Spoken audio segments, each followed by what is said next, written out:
guys, good morning. Lord God, thank you for this morning that you're giving for me the strength is strong.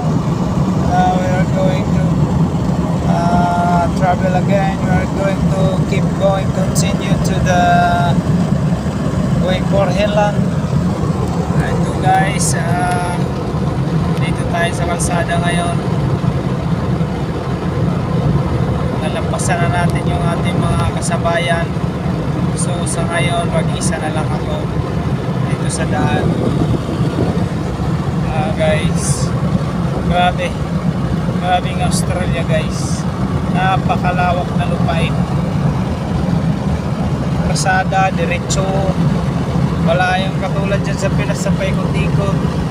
Dito talagang shortcut, diretso. Ayan guys. Masang kalsada guys, walang kalubak-lubak. Napakakinis, napakamagandang kalsada guys. Kaya mga sasakyan dito ay kondisyon about sa suspensions. Kasi ang suspension dito okay, ang mga gulong ng mga kalsada okay. Pwera lang pag inano nila ay off-road. So guys, nandito tayo ngayon. So ingat lang tayo dahil maraming baka, maraming kangaroo. Yan guys, lagi naka-alerto tayo. Yan guys, parang araw guys, parang maabot mo na. Lapit. Grabe ang gawa ng Diyos. Pag retired tayo guys, travel around the world.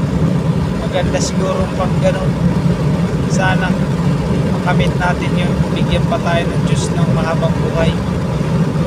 Ayun. Ayan, may kasalubong tayo sa sakyan.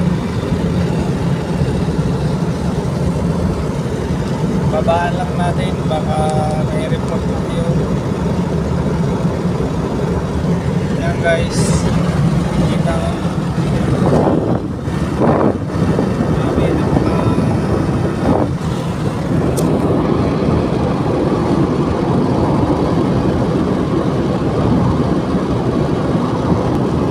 Nasa 150, 170 ang takbo natin guys. 150, 170 maximum. Ayan guys, pinakababa natin sa daan. So may ayan guys, so tingnan nyo lang dyan guys. Ito ang oras na ating biyahihin. Nasa Google Map tayo guys. 9 hours and 43 minutes. So Perth to Port Hedland 1,662 kilometer. So nasa 17 hours guys ang dinarabil natin. Yan oras natin guys. So takbo natin 154 sa ngayon. Pag maganda ang kalsada, diretsuhan nasa 170 guys.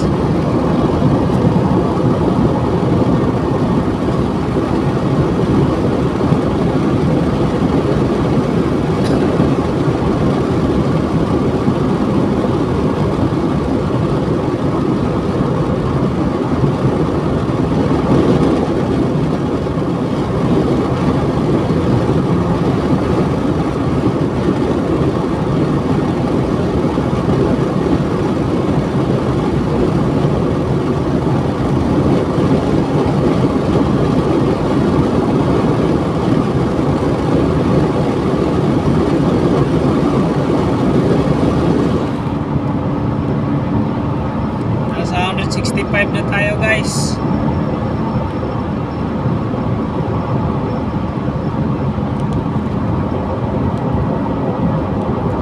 Kaya nga butin ng 240 guys.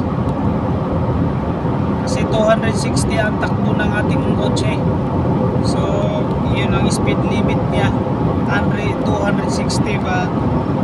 Mahirap abutin yun guys. Medyo alanganin yan guys. Medyo may curve ng konti daan dito guys kasi sobrang ng bigat ng mga karga dito, mga mining dito guys, mining gold, silver, aluminium, copper, yan ang ano nila dito guys, hanap buhay.